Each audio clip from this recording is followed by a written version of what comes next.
ከሶስቱም ቤት ዙረን ምንም አላገኘን። አራተኛው ቤት ላይ አሰላሙ አለይኩም ብለን ስንጠጋ ወአለይኩም ሰላም አሁን አድርሰናል የሚል አንዲት ሴት ድምጽ ሰማው ሲያስተጋባ። ድምጿ ከጆሮዬ ሰተት ብሎ ገባ። ወይኔ እናንተ ሆዬ ምን እንደሆንኩኝ አንዱንም አላውቅም። ደረቄ መቅረቴን ፍዝዝ ማለቴን እሱን ግን አልክድም። የብዙ ሰዎችን ድምጽ ሰምቻለሁ፣ የሷ ግን ልዩ ነው። በዛች ትንሽ ቅጽበት ብትደግም ብዬ እመኛለሁ። ከዛ የተወሰነ የሚቀማመስ ነገር ሰበሰብንና ከሐሪማው ደረስን። መመገብ ጀመርን ከጀማዓው ጋር ተቀምጠን በሱና።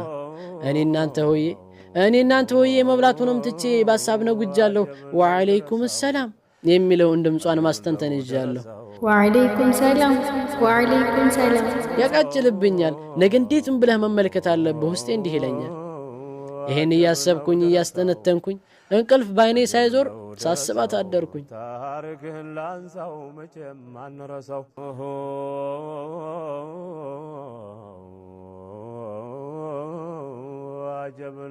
ለሌሊትም ሶላት ሁሉንም እየዞርኩ መቀስቀስ ጀመርኩ።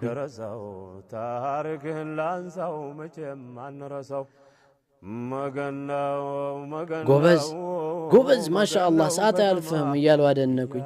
እነሱ አላወቁም እንቅልፌን ያሳጣኝ ንቆ ያደረገኝ ድምጿ እንደሆነ ምንም አልተረዱኝ።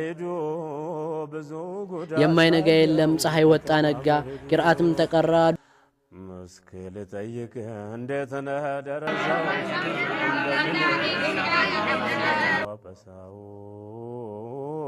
ዱሃችንን ሰግደን ሐሪማው ተጸዳ። ወንዝ ሄዶ ለመምጣት ዕቃ ተሰናዳ።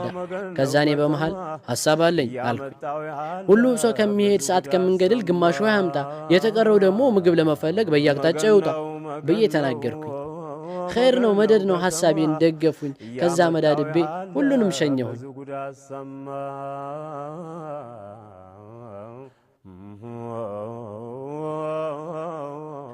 አልሐምዱሊላህ ብዬ ተነሳሁኝ። በፍጥነት ነጎድኩኝ።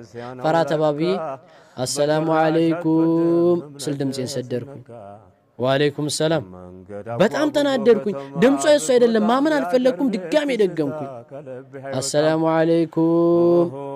ኦፍ እነዚህ ደግሞ የሚል ድምፅ ሰማሁኝ። ተይ እንጂ እማዬ ተይ እንጂ ቆይ መጣሁ ጠብቁኝ ብላ ተናገረች። የሐሳቤ ሞላ። ድምጿንም ሰማሁኝ። ሚዝ መጨብጠው መሆኑ አጣሁኝ። ሙዕጂዛ እያሉ እናትየው ሲጣሩ ሰማሁኝ። አላህ ረቢ ስሟ ሙዕጂዛ ነው። መላክ ያወጣዋል የሚባለው እውነት ነው። ሲተረጎም ደግሞ ተአምር ማለት ነው። እኔም አምኛለሁ። ድምጿ ተአምር ነው። ቀጠሉ እናትየው